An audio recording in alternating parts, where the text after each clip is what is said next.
avec ces images impressionnantes, hein, un immense nuage de fumée noire. C'était en Bretagne, à quelques centaines de mètres de la plage. Autant vous dire que les touristes ont été ébahis.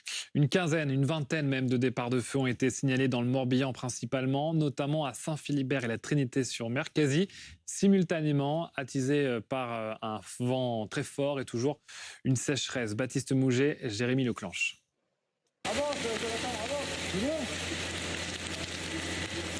Toute la nuit, une centaine de sapeurs-pompiers ont combattu les flammes dans la forêt d'Erdevenne. Ici, 44 hectares sont partis en fumée, mais les soldats du feu ont réussi à maîtriser la situation. Alors les feux sont fixés à l'heure où je vous parle, notamment sur Erdevenne. Mais au vu des surfaces, nous restons vigilants, au vu des conditions météo qui s'annoncent pour demain.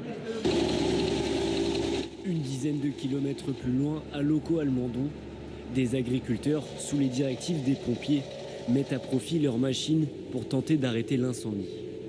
Là, donc, on est en train d'aider du coup tout ce qu'on peut faire pour arroser, pour gorger les terrains d'eau, pour stopper la progression du feu.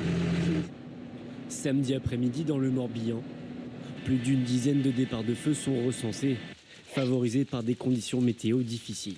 Le vent qui était assez important a fait que le feu est parti dans deux directions.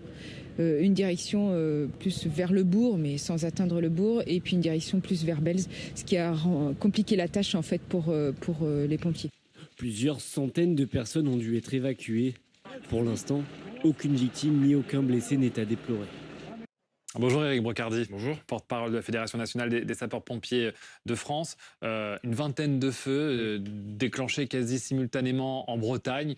Ça peut surprendre déjà. Est-ce que vous avez un bilan ce matin ? C'est vrai que ça peut surprendre parce qu'on n'est pas du tout habitué à voir ce type de bandeau en cette période-là. C'est vraiment quelque chose à la fois d'inquiétant et d'inouï. Donc, ça veut dire qu'il y a un niveau à chaque fois d'implication de l'ensemble du personnel sur le territoire, que ce soit des pompiers professionnels comme volontaires hommes et femmes, qui maintenant, visiblement, je dirais, c'est même plus juste sur l'écriture, c'est maintenant des images que l'on voit, où on a l'impression d'ailleurs qu'on se retrouvait en Gironde il y a quelques semaines. Non, finalement, c'est exactement la même configuration que cette Gironde-là qui avait brûlé dernièrement. Donc maintenant, on se retrouve dans le Finistère. C'était déjà un petit peu indiqué, comme le montre la carte sur ce risque incendie, où l'on voit il y a deux zones extrêmes. On est sur effectivement toujours cette habituelle, on va dire, zone extrême avec un risque d'incendie assez important sur le sud-est Méditerranée. Et puis maintenant, on voit que sur la partie ouest, sur le front atlantique, on est sur une zone particulièrement on va dire critique en ce qui concerne le risque de forêt. Et je pense que ça ne va pas s'arranger dans ces prochains jours parce qu'on attend aussi une augmentation encore, non seulement des températures, mais un climat qui va continuer à être sèche. J'ai discuté tout à l'heure avec Guillaume Séché, je crois, sur la partie justement des risques dans ces prochains jours, et on va être dans des situations assez semblables. Donc la situation aujourd'hui à l'heure où je vous parle, au niveau des incendies, notamment dans cette zone-là, comme ça vient d'être évoqué, pendant la nuit, il y a eu beaucoup de travail qui ont été faits, en plus conjointement avec d'autres services comme les agriculteurs.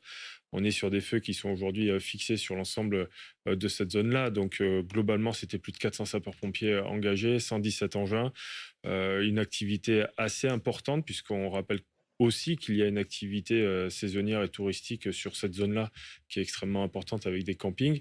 Et ce sont surtout des zones qui ne sont pas du tout habituées à gérer ce genre de situation, ce genre de crise. Donc c'était, on va dire, toute l'agilité, encore une fois, des sapeurs-pompiers et du commandant des opérations de secours avec les préfectures et les maires de pouvoir réagir en temps et en heure. Encore une fois, nous avons évité des drames et nous avons évité que des habitations soient touchées. Merci beaucoup Éric Brocardi donc pour le point sur ces incendies en Bretagne.